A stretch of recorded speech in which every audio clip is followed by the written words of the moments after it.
jana vallabha girivaradhari jana vallabha girivaradhari Raya gopi jana vallabha girivaradhari jana vallabha girivaradhari Yashoda nandana braja jana ranjana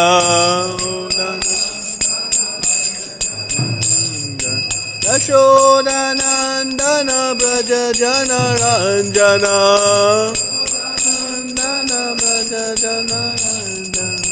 Yamuna tira vanachari tira vanachari Yamuna tira vanachari tira vanachari Jaya Radha Madhava Kunja Bihari Radha Madhava Kunja Bihari Jaya Radha Madhava Kunja Bihari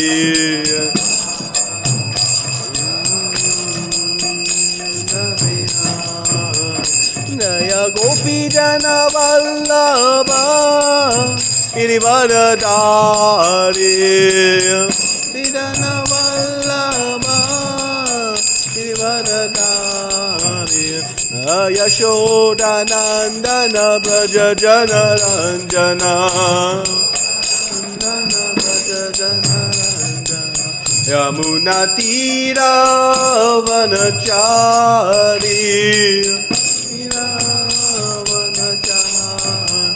Raya Radha Madhava Kunja Bihari Radha Kunja Bihari Hare Krishna Krishna Krishna Hare Hare Hare Rama Rama Rama Hare Hare Hare Krishna Krishna Krishna Hare Hare Hare Rama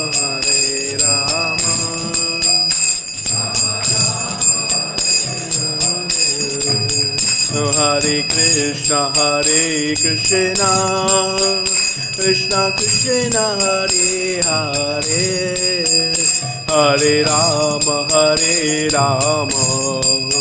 Rama Rama Hare Hare Hare Krishna Krishna Krishna Hare Hare Rama Rama Hare Hare Oh Hare Krishna Krishna Krishna Hare Hare Hare Rama Rama Rama Hare Hare Hare Krishna Krishna Krishna Hare Hare Hare Rama Rama Rama Hare Hare Jaya Krishna Balaram Jaya Krishna Balaram Jaya Krishna Balaram Jaya Krishna Balaram Krishna Balaram Krishna Balaram Krishna Balaram Krishna Balaram Jaya Lalita Vishaka Jaya Radesha Lalita Vishaka Jaya Radesha Vishaka Jaya Radesha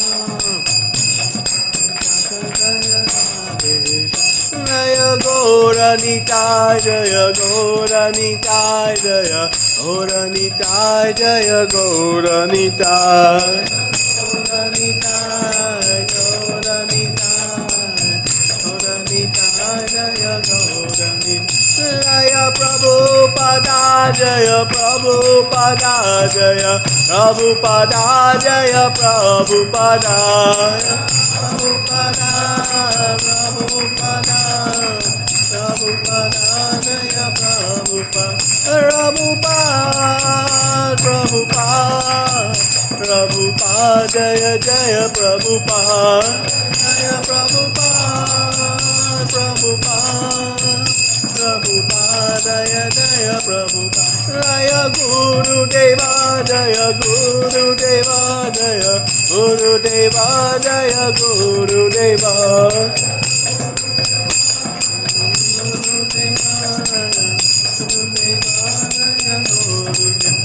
Nitai Gaura Hari Bo, Hari Bo, Hari Bo, Nitai Gaura Hari Bo, Nitai Gaura Hari Bo, Hari Bo, Nitai Gaura Hari Bo. Jayom Vishnu Pada Paramhamsa Parivrajagacharya Stotra Trashi Samanga Sabhaicharavinda Bhakti Vedanta Swami Srila Prabhupada Ki Jayom Vishnu Pada Paramhamsa Parivrajagacharya Stotra Trashi Vangrace Bhakti Siddhanta Sati Goswami Raj Prabhupada Ki Ananta Koti Vaishnavinda Ki Jai Samaveda Bhakta Vinda Ki Nitai Gaur Premanande all glories to the Son of the Lord. All glories to the Son of the Lord. All glories to the Son of the Lord. All glories to Shishi Guru and Gauranga. Om Namo Bhagavate Vasudevaya. Om Namo Bhagavate Vasudevaya. Om Namo Bhagavate Vasudevaya. Narayanam Namaskritya Naram Chaiva Narottamam Devim Sarasvatim Vyasam Tato Jayamudiriye Nastaprayeshu Vabhadreshu Nityam Bhagavata Sevaya Bhagavati Uttama Shloke Bhaktir Bhavati Naishtiki. Hare Krishna. So I'd like to beg the blessings of all assembled Vaishnavas and Vaishnavis so we can have a nice discussion today on Grantharaj Srimad Bhagavatam. So today we're reading from Canto 10, Chapter 50, texts number 12 through 17. So we have a lot of verses today, but one purport for text 17. The title of this chapter is Krishna Establishes Dwarka. So I'll read texts 12 through 15, or 16, and then we can recite 17. Ayudani cha divyani Puranani yadrishaya Drishtvatani rishikesha Sankarshana matabravid. Translation. The Lord's eternal divine weapons also appeared before him spontaneously. Seeing these, Lord Sri Krishna, Lord of the senses, addressed Lord Sankarshana. Text 13 and 14. Pashraya vyasanam praptam yadunam tavatam prabho eshete rathayato daitani ayudani cha etad artam hinau janma sadhu nam isha sharmakrit trayo vimshayati anikakyam bhumer bharam apakuru. Translation. The Supreme Lord said, "My respected elder brother, see this danger which has beset your dependents, the Yadus, and see, dear master, how your personal chariot and favorite weapons have come before you. The purpose for which we have taken birth, my Lord, is to secure the welfare of our devotees. Please now remove the earth from the burden. Please remove from the earth the burden of these 23 armies. Text 15. Evam samantriya darshaho damshita ratinau purat nirjagat matu swa ayudadyo bālena alpiyasya vrto. Translation. After Lord Krishna had thus invited his brother, the two Dasharas, Krishna and Balaram, wearing armor and displaying their resplendent weapons, drove out of the city in their chariots.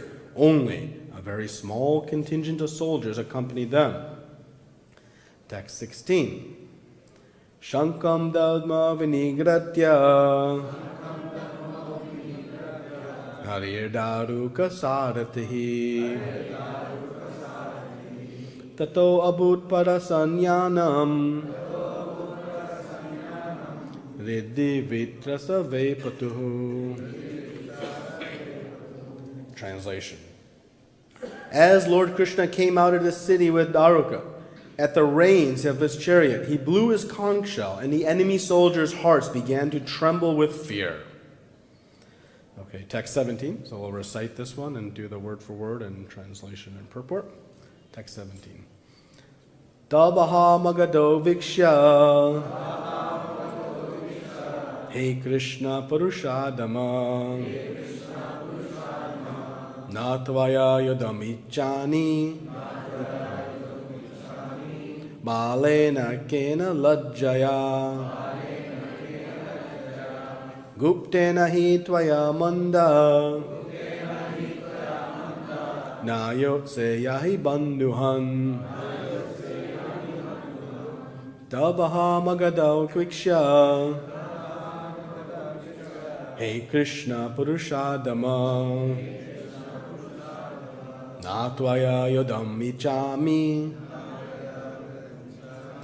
bālenaikena lajjayā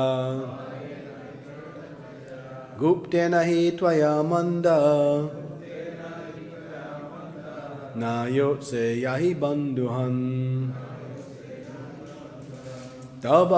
māgadho vīkṣya Hey Kṛṣṇa puruṣādhama na tvayā yoddhum icchāmi bālenaikena lajjayā guptena tvayā manda yotsye yāhi bandhu-han.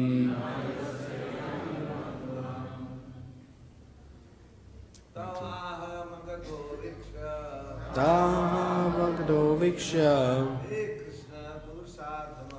Kṛṣṇa puruṣādhama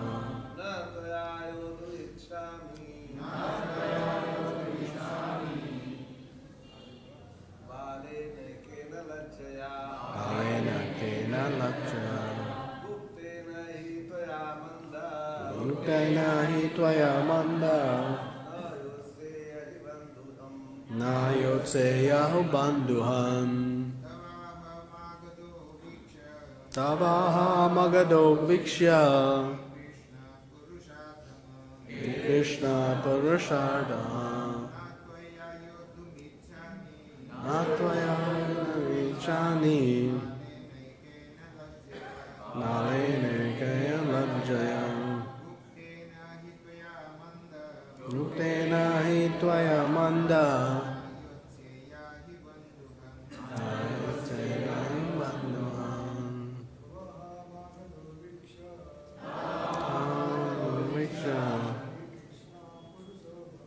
Hey Kṛṣṇa puruṣādhama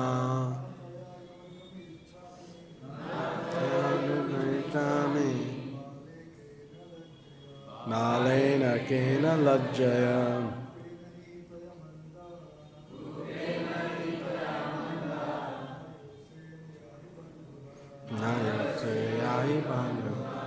Vaishnavis? Tvayā māgadho vīkṣya. Krishna puruṣa-adhama.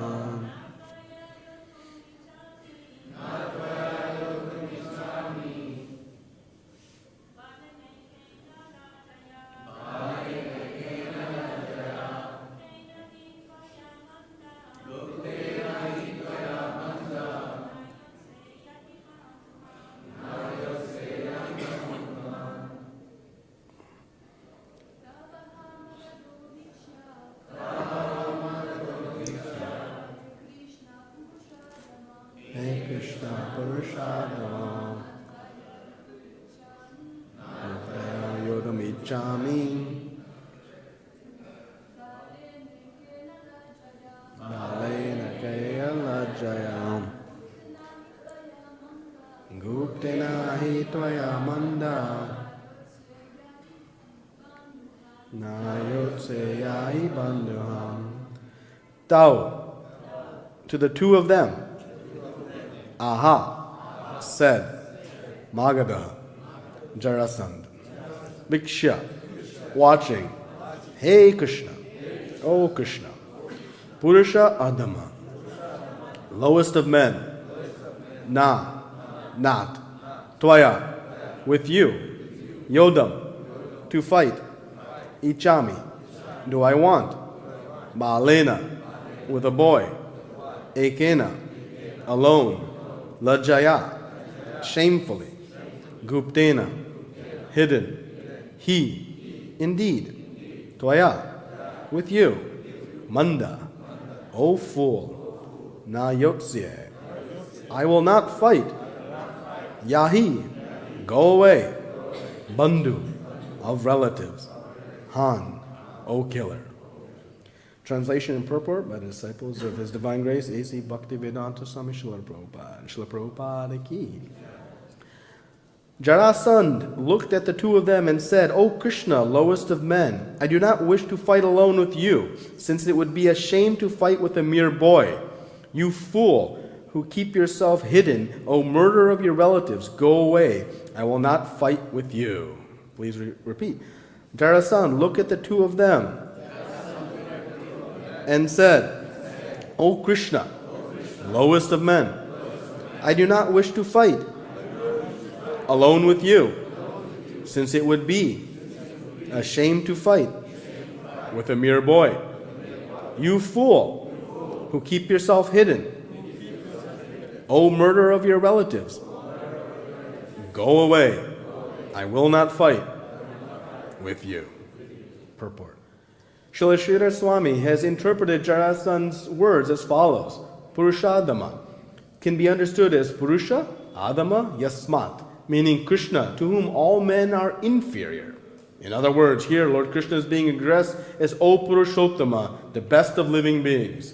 Similarly, the word guptena, hidden, indicates Krishna's aspect of being in everyone's heart and invisible to material vision. The words tvayā manda can also be divided according to Sanskrit grammar as tvayā amanda. In this case, Jarāsandha is indicating that Krishna is not foolish but rather most alert. The word bandhu was used by Jarāsandha in the sense of relative, since Krishna killed his maternal uncle Kamsa. However, bandhu comes from the word band, to bind, and therefore bandhu-han can be understood as one who destroys the bondage of ignorance. Similarly, the word yāhi, please go, indicates that Lord Krishna should approach the living beings and bless them to become Krishna conscious. Om Jnana Timirandasya Jnananjana Shalakaya Chakshuru Militam Yena Tasmai Shri Gurave Namaha Shri Chaitanya Manobishtam Stapitam Yena Bhutale Swayam Rupa Kadamayam Darati Swapadantikam Vandeham Shri Guru Shri Yuta Padakamalam Shri Gurun Vaishnavamstra Shri Rupam Sagajatam Sahagana Raghunatham Vitam Tam Sajivam Sadvaitam Savadutam Parijanasaitam Krishna Chaitanya Devam Shri Radha Krishna Padan Sagana Lalita Shri Vishakhanvitam Stra.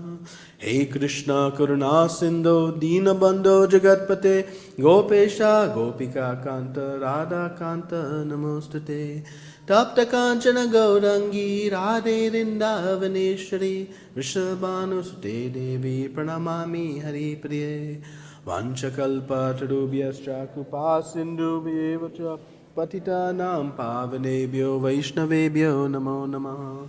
Jai Shri Krishna Chaitanya Prabhu Nityananda Shri Advaita Gadadara Shri Vasadi Gaura Bhaktavinda Hare Krishna Krishna Krishna Hare Hare Hare Rama Rama Rama Hare Hare.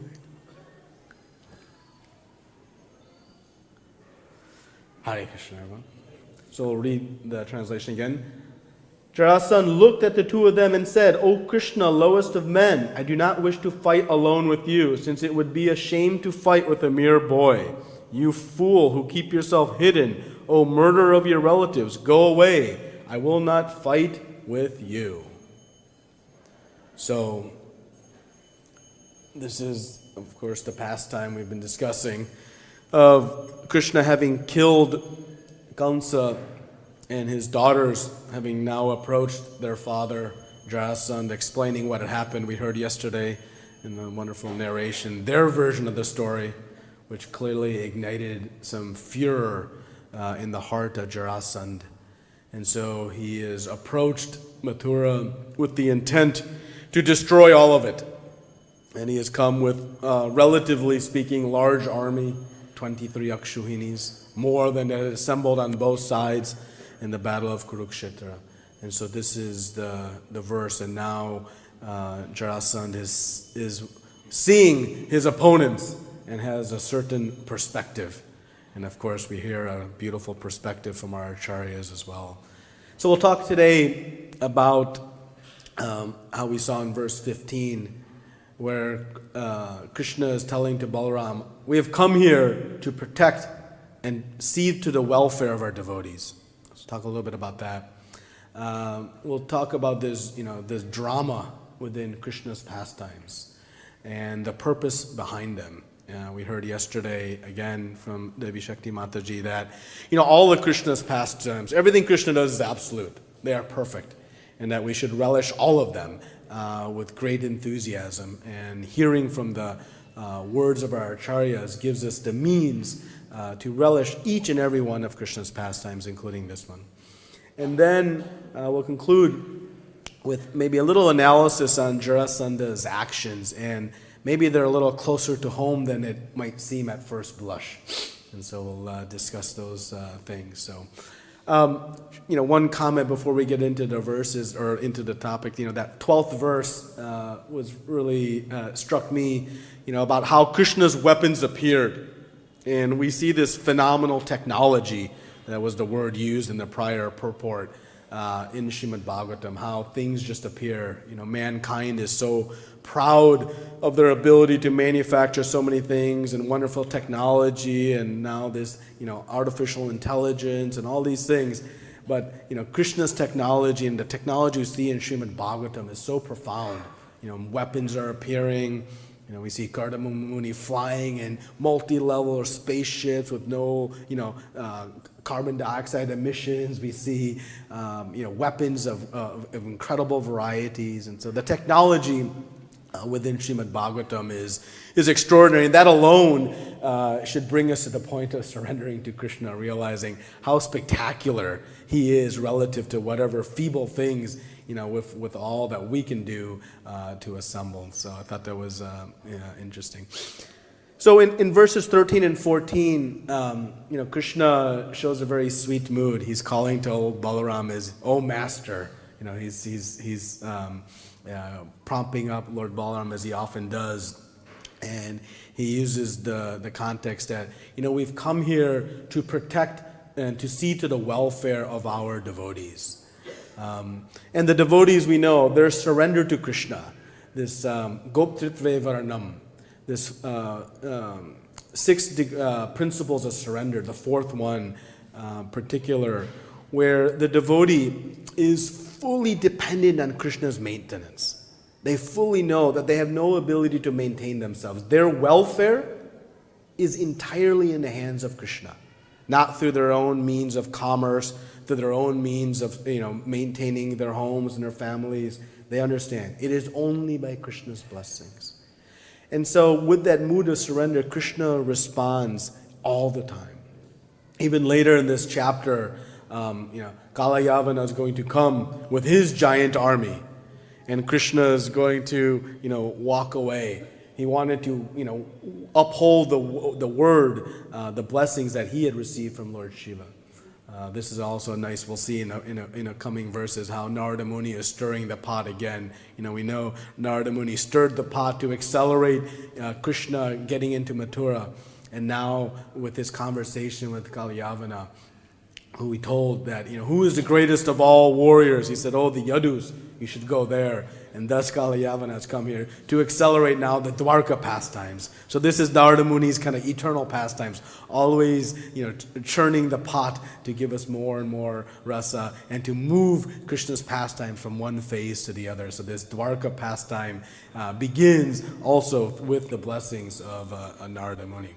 But this position of the relationship between Krishna and his devotees, it's so sweet. And Krishna, is always giving up his own position for that of his devotees.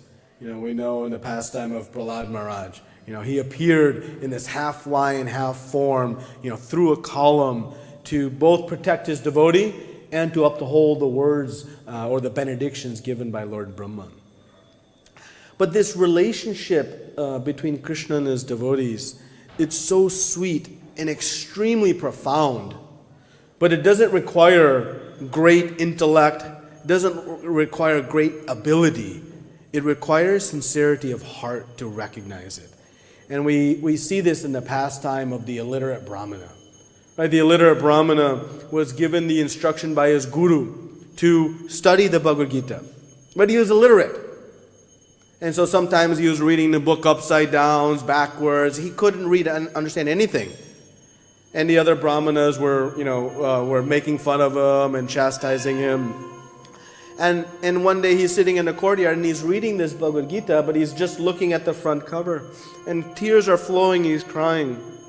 And Chaitanya Mahaprabhu comes to him and says, my dear Brahmana, what are you doing? He explains, I'm reading on the instruction of my guru, I'm illiterate. We see the potency of following the instructions of Guru, even though we may be so incapable to follow.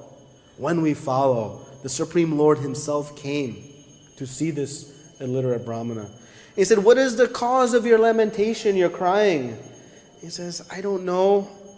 My Guru gave me this order. I don't understand a single thing in this Bhagavad Gita. And Chaitanya said, well then why are you crying?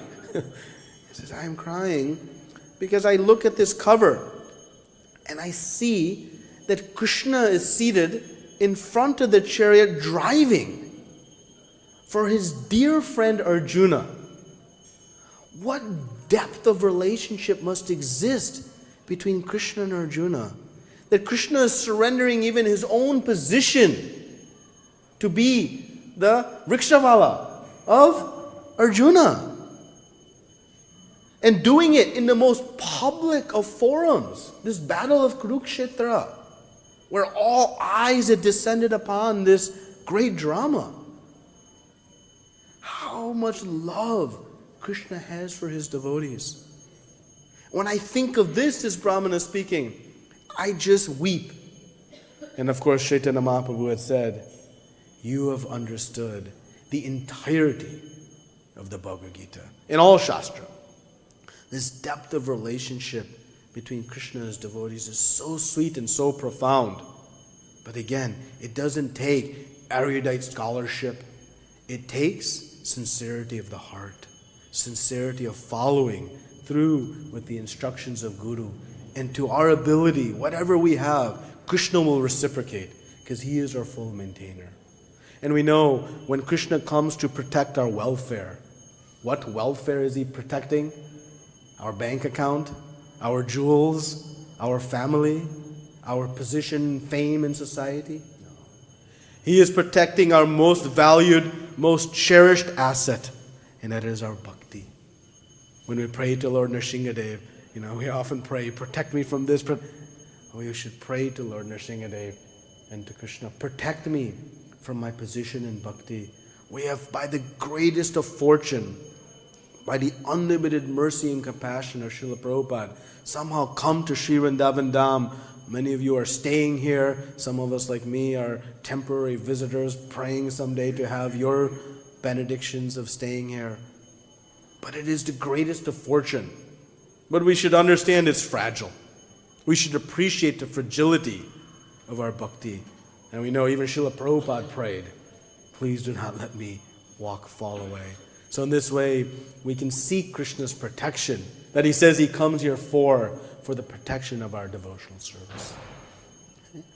So let us talk a little bit about the nature of Krishna's pastimes. We note here that he drove out of Mathura with a small army. Now, Krishna does not need to act to destroy Jarāsandha and his 23 Akshahinis. He can work just by his will. This is the difference between Krishna and us. Krishna wills and it happens. Can we will? Can we will prasadam into our belly? All set? I'm good? No. We have to act in order to perform something. But Krishna has no need to act. He can simply just will it to happen. So then we may wonder why Krishna is taking to this effort. Why he has called for his weapons to descend. He's assembled even a small army. Why is he going out for the effort to fight this battle? Srila Prabhupada tells us that Krishna has no labor in the office to do. He does not need to work like hogs and dogs in the factories. He simply plays on his flute and enjoys with his devotees. So these actions of Krishna, the pastimes that perform, he does it to enrich the love from his devotees, to enthuse his devotees. And the second reason, it is to give us some instruction. These pastimes are very, very powerful, and they are full of very potent instructions. Something we can learn from it and apply into our life. While these pastimes took place very long ago, sometimes they seem very mystical and extreme. They always carry very practical and relevant instructions to us. And so for this reason, Krishna performs his pastime. This drama enthuses the emotions of his devotees. They increase the love and affection. But he has no other reason to do it. Remember, he's lying on Ananta Shesha Skarandakshay Vishnu, and billions of universes are being destroyed every moment. And so what is it to destroy some small number of soldiers in comparison? It's nothing. But he does it to enthuse all of us. Right? He doesn't need to engage in this battle. Just like, we studied previously the, Krishna subduing Kaliyanag. Krishna becomes entangled in the coils of Kaliyanag, and all the cowherd boys seeing this, they faint. The cows and the calves are screaming in anguish. The bad omens come into the sky, and all the residents of Vrindavan wonder what happened to Krishna. He wasn't with Balaram today. Maybe there's some trouble, and they trace his footprints, and they reach to the banks of the Yamuna, and there Krishna is tight, and he's showing this very precarious position. Lord Balaram is just smiling. He's laughing. Vishnu Chakravarti Thakur explains, he says, why is he smiling? Because he's thinking, Krishna never plays with me in my form of Sheshanag, and now he's playing with Kaliya? This is not fair. It's not fair. But Krishna's playing. But why is he playing? Because Mother Yashoda and Nanda Baba come, and they are in devastation. They start walking into the waters. They had to be restrained. They're on the verge of passing out and fainting. What are they doing? What is Krishna doing? Increasing the attachment, the affection, the deep love And of course, Krishna, seeing that he'd gone just to the edge. Krishna always goes right to the edge. People are about to lose their bodies. They're about to die. He says, okay, enough's enough. And then he begins to dance and perform this beautiful pastime. So he brings these emotions through and then provide. Just like in Govardhan. He could have just, and Samvartika would have went flying. Could have called an Antashesh, created a hood. He had so many reasons. Why?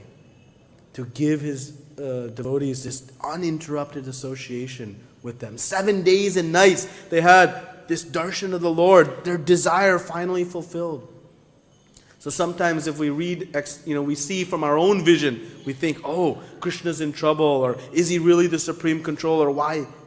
Everything he does is for the welfare of his devotees, to increase their love and attachment to them. And so this is the nature of Krishna's pastimes. And then finally, they come to teach us this potent lesson. So let us now discuss a little bit from verse 17. So Jarāsandha's comments. Srila Prabhupada makes this wonderful statement. A fool is revealed when he speaks. So Jarāsandha has revealed himself because he's speaking quite foolish words. We may be dressed very royally. We may be a powerful person in society, big positions, king or politician or CEO or doctor or whatever. But it is our words that really reflect our true person. And Jarāsandha has revealed himself, though being very powerful, as quite foolish. And, these demoniac persons, we see, this quality of extreme stubbornness. Ravan was so stubborn in holding on to Mother Sita. He had so many queens, yet he could not relinquish her. He was losing everything. Hanumanji, the messenger of Lord Ram, destroyed virtually half of Lanka, yet he did not see. He started losing his own children, his brother, his great warriors. But this stubbornness held him on. And we see the same stubbornness with Jarāsandha. Right? We're going to see how many times he's going to come. Now, just imagine this. Imagine this. He left his kingdom with 23 akshahunis. What grand, pomp and circumstance would have been surrounding this grand departure out the battle. And then he comes back by himself. How humiliating that must have been for him. Imagine how he had to have conversations with the families of all those slain soldiers. How humiliating and difficult that would be. So the courage for him, being told, due to his past karma he lost. Okay, he went at it again, a second time. But then facing that extreme humiliation again, a third, fifth, sixth, 10th, you can see the extreme stubbornness that exists within the mind of somebody who's materially attached. Now we can, almost ridicule and laugh at Jarāsandha and how foolish he was. But actually, what is our position? How many lifetimes have we spent swimming in this material world? Not 18 lifetimes. Millions and millions of lifetimes being smacked by the material world over and over and over again. Every attempt we want to try to enjoy separate from Krishna, we are thwarted and just pounded into submission, humiliated over and over and over again. But our false ego keeps us thinking, just one more time, just one more time. And so while Jarāsandha's, actions seem very, strange and foolish, we should look inside and think, what about us? And so a beautiful prayer we can take away from studying this pastime is we can go to Krishna Balaram and pray to them to please destroy and rip apart our foolishness so that we'll no longer be attached to any aspect of this material world and surrender at their lotus feet.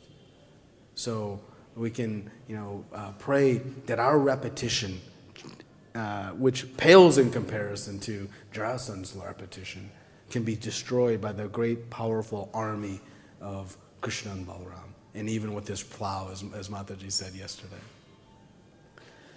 So finally, let's talk a little bit about Jarāsandha's comments and how Srila Sridhar Swami has given us this different lens by which to view him. So he calls him lowest of mankind, working with no principles. Right? Lowest of man really means no morals, no principles, no real knowledge. And Jarāsandha is thinking that killing a Kamsa was some great mistake by this, young, bold boy. But of course, Sri Swami tells us that this puruṣa-adhama, it's actually, if you can take the other translation, is referring to Krishna as puruṣa-adhama, the supreme person. And who is actually lowest of all? Anyone trying to enjoy the material world. Why? Because we are a thief. Everything is Krishna's. And anyone trying to enjoy the world separate from Krishna is stealing from Krishna. We came into this world with nothing, and we are leaving with nothing. So whatever we are trying to use in between point A and point B, without using it with Krishna, we are a thief. And that's why Krishna in the Bhagavad Gita gives us a very black and white demarcation of who is an asura and who is a sura. Asura is not just, wild hair and fangs and fiery red eyes. Anyone who does not follow Shastra in their day-to-day life, they are asura. Plain and simple, black and white. And anyone who does is sura. So this is truly who is the lowest of mankind. Jarāsandha says, Krishna, you are hidden. How is he hidden? He was ridiculing him for hiding from Kamsa all those years while Kamsa was trying to find him. But actually we know Krishna hides himself from the materialists. Right? We know this bhaktiya mama vijananti, that only through devotional service can Krishna be known. And we can only know Krishna and see Krishna if we have a purity in our heart. Just like if somebody brings a bunch of stones to us, if I am not an expert jeweler, will I know which are the real diamonds and which are the fake ones? Will I know which are the real jewels and which are the fake jewels? No. It takes an expert mind to be able to decipher. So for us to see Krishna and actually recognize Krishna, we must acquire this great purity of heart. Because without it, Krishna may be standing right in front of us and we won't even see him. We won't even recognize him. In as much as I cannot recognize between a real diamond and a fake diamond unless myself is trained. And so through the practice of our devotional service, we hope to train our consciousness, purify our consciousness, awaken our real consciousness so that we can actually see Krishna when he appears before us. Because we know many who saw Krishna right in front of them didn't even recognize him. Didn't even know this was the Supreme Personality of Godhead.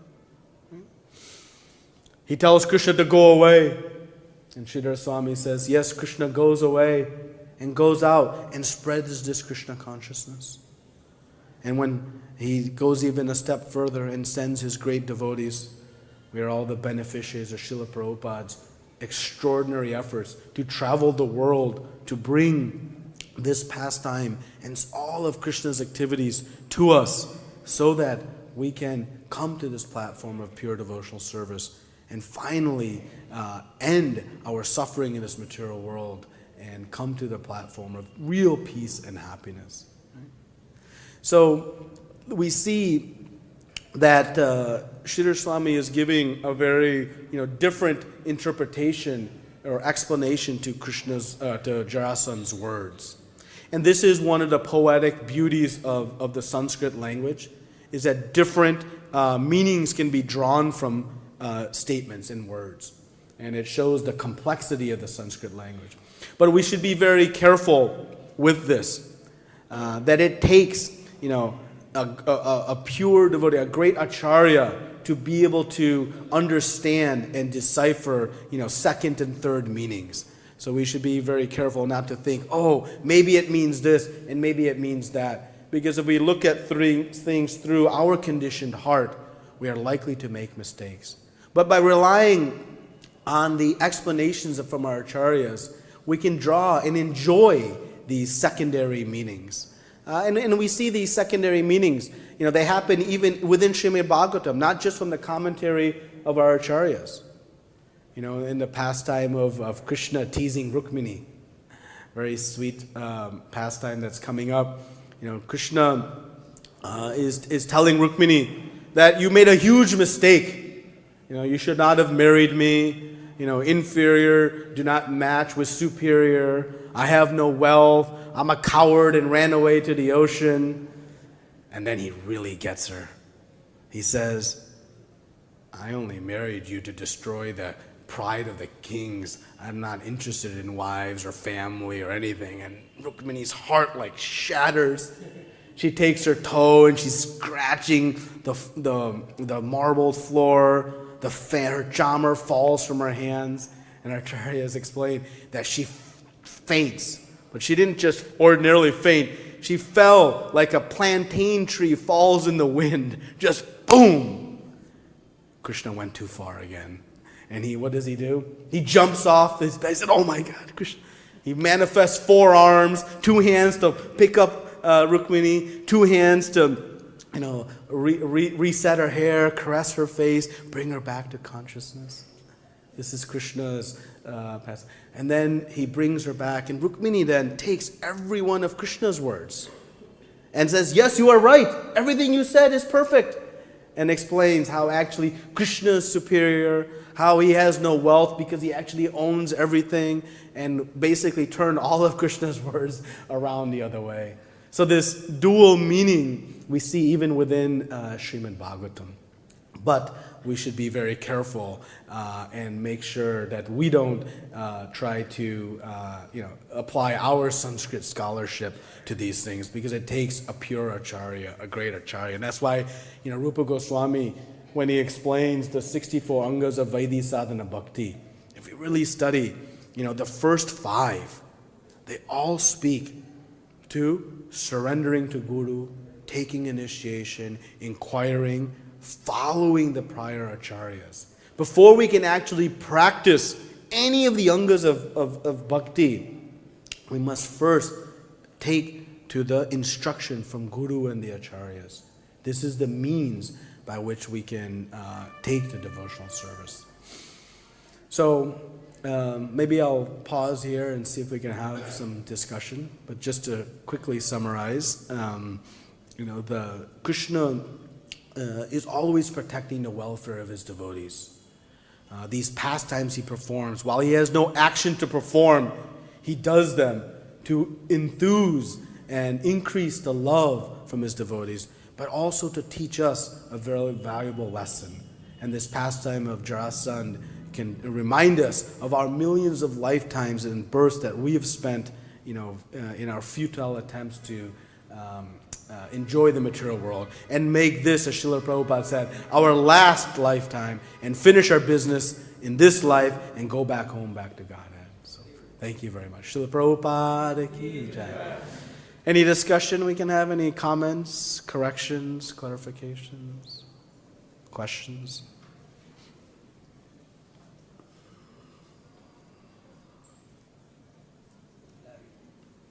Yes, Ruti.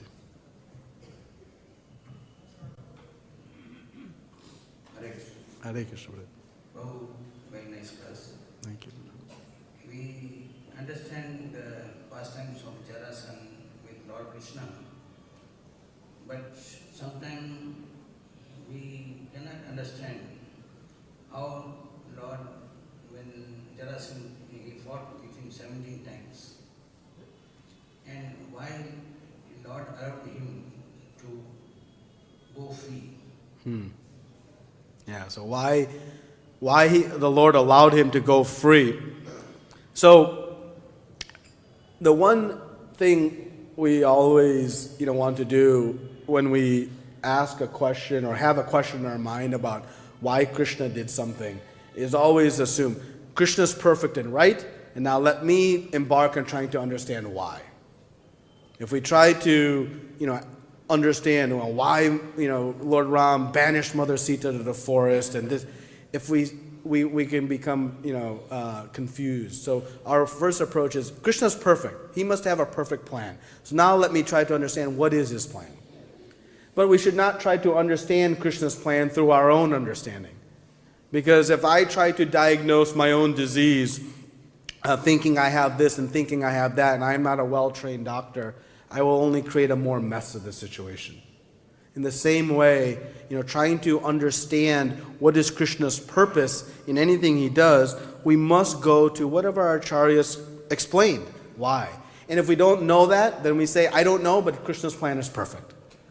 So Krishna has explained in this, or we have seen commentary on this, that Krishna he had this opportunity to destroy the burden of the demoniac persons and kings on this planet. And I think in the prior class, maybe Mataji mentioned it yesterday, as when a crow crows, many other crows come. So they knew that, Krishna knew that by releasing Jarāsandha, he'll bring more and more armies. And by this way, I just have to sit here, let him come to me, and I'll destroy all of them. So Jarāsandha, by letting him free, it was an efficiency mechanism to Krishna's plan, to allow him to bring these armies. Of course, when it came time to kill Jarāsandha, he does, but he gives the credit to his devotee. So Krishna chose the time in which he was right. It was right for him to be destroyed, but also to allow this, the further destruction of all of these demoniac kings. He doesn't kill him right away. That's what we understand from the commentary. Is that okay? Thank you. Any other comments or questions? Yes, Mataji, in the back.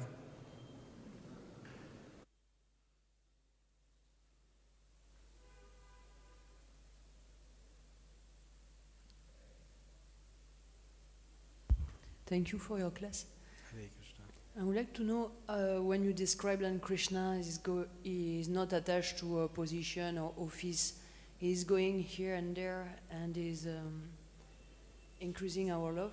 Can you guide? It's very exemplary for us in Arena and Sankirtan. Can you describe more give us more enthusiasm?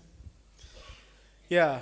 So we know Krishna has 6 full opulences. One of them is renunciation, right? And so we see in that pastime, or him taking that position, that for his devotee he will do anything, and for the devotee they will do anything for Krishna. So this mood of surrender, it is actually a two-way street. Krishna says, "Māgadhaḥ." You surrender only unto me. But Krishna is fully surrendered to his devotees. In the pastime of Durvasa Muni, when Durvasa Muni, tried to kill Ambarish Maharaj, and we know the Sudarshan Chakra came and was chasing Durvasa Muni, and Lord Brahma could not help, Lord Shiva could not help. And he went to Lord Vishnu, and what did Lord Vishnu say? I can't help. Why he can't help? Because he explains these beautiful verses in 9th canto. He explains that I have no existence without my devotees. The only thing within my heart are my devotees, the thoughts of my devotees. And like this, he goes on to explain this very deep relationship he has with them. And so for his devotees, he's willing to do anything. On the battlefield, not only driving Arjuna's chariot, he is willing to break his own word. He is willing to be his own principle, character of being truthful. He's willing to break in order to protect Arjuna. And also to make the words of Bhishma Dev come true. So like this, we repeatedly see Krishna's mood. So how are we? Well, we should follow that same mood. Whatever Krishna wants of us, we should do. Surrendering fully to his will. Sometimes when we get into the practice of devotional service, we become attached to this service, but not that service. This service is glamorous and really nice. This service, no one will see me doing this. I don't want to do that. No. Krishna is unconditional in his love to his devotees. We should work to try to be unconditional in our love to Krishna. Even in this verse 17, imagine our position if somebody had spoken to us about this, like this. Krishna doesn't respond, doesn't get, all bent out of shape and right? He remains very cool and collected. He's still going to perform his action, but he's detached from the words of Jarāsandha. So similarly, we can apply that same logic. So there are many ways in which we can understand this deep mood that Krishna has for his devotees, giving up everything for them. And it happens in Vrindavan, and it happens in Dwarka Leela, in the pastime of him teasing Rukmini. As soon as he realized, she had gone, he gave up everything, his own seat on the royal bed, and got onto the floor to pick up Rukmini with his own hands and bring her back to consciousness. Right, so this, just some examples. Is that okay? Thank you. Yes, Roji.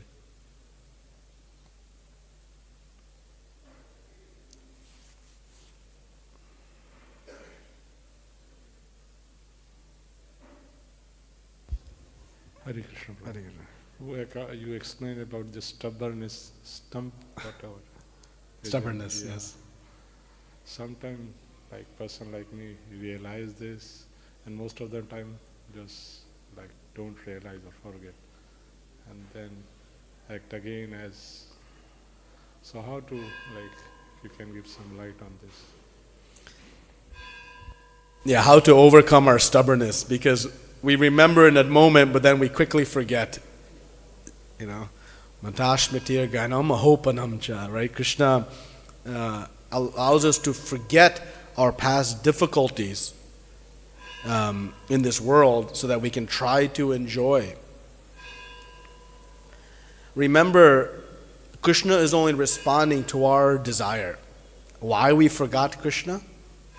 Because we wanted to try to experience the world without him. So he enabled it. So how we are going to remember him? We have to pray to him that don't let me forget you. Don't let me forget my past struggles in this material world. You have, allowed me to forget all my past births. But remind me of the pain and suffering I have experienced for millions of lifetimes, so that I will stay determined in my practice of devotional service. Right? And so prayers are very important. In Srimad Bhagavatam, it is a book full of prayers. But the question is what to pray for. Right? We pray for things that sometimes don't really help us.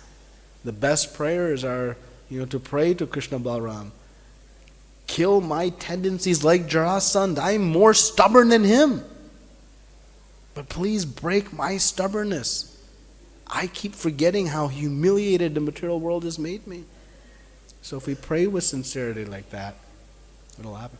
And we should approach our sadhana, our chanting with intent. Our chanting is not a mechanical process. It's a process with intent. Just like if I go to the gym, if I'm going to the gym just to go to the gym, I'm not going to make a fit body. But if I'm going to the gym with the intent of really making a fit body and I have a very specific goal of what I'm trying to do and how I'm trying to, what happens? My application of the equipment within the gym becomes more sincere, more precise, more effective, and the result is there. So in the same way, if I approach my sadhana with just finishing my rounds, then I'll finish my rounds. But if I'm approaching my sadhana with the opportunity to purify the heart so I can finish my business here and go back home, then that will be the result. So adding intent to our sadhana is very, very important so that we'll get that desired result. So we can try to, avoid falling victim to that mechanical process of that chanting. Hope that's okay. Yes, Mata, we have one more time for maybe one more question.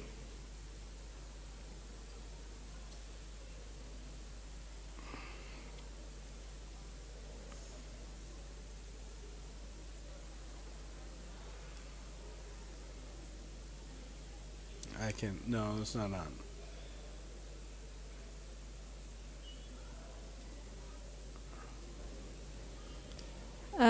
Thank you very much for emphasizing this point about prayer and about just finishing our rounds.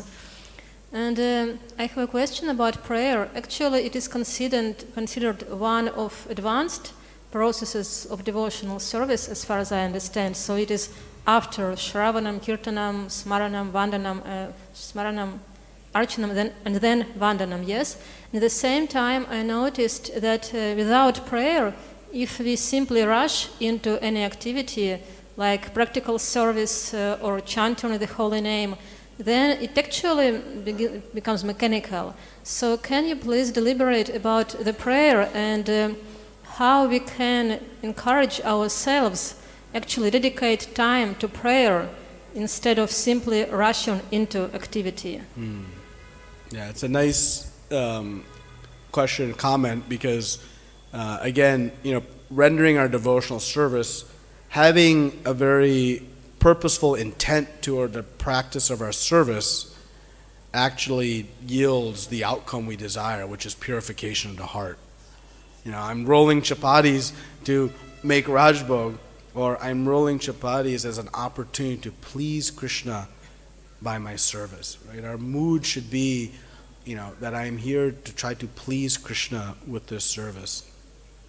So prayers, because again, in our conditioned mind, at least speaking for myself, don't know how to pray, don't know what to pray for, right? Just like a child. If you ask a child, he goes to a rich man, and the rich man offers him 5 chocolates or 5 diamonds, what's that child going to take? Chocolates. That's us. We go to Krishna and we pray for things like a long life or a couple of children or this or that. It's all foolish nonsense. So what to pray for? What to ask for? Well, we should ask, what do the great, devotees who have realized, what do they pray for? Prithu Maharaj is praying for millions of ears so he can hear the pastimes of Krishna from the words of the pure devotee, from the mouth of the pure devotee. Oh, I should pray for some attachment to hearing. Shravanam. Dhruva Maharaj was embarrassed by his initial prayer. Right? Thinking, wow, how foolish I was. I was asking for some few pieces of broken glass. Right? So by studying Srimad Bhagavatam, we can actually learn, what do the great realized people pray for? Because I'm a child asking for chocolates when diamonds are available. So I'm not going to ask what I want. I'm going to try to follow in the mood of those who have understood far beyond me. And so by that, we can, tune our mood of prayer. And then, as you mentioned, approaching our service, approaching our chanting, approaching our reading with that mood of prayer results in great purification of the heart. Okay? Thank you very much. It's getting late. Grantharaj Srimad Bhagavatam ki jai, Srila Prabhupada ki, Ananta Koti Vaishnavinda ki, Hare Krishna.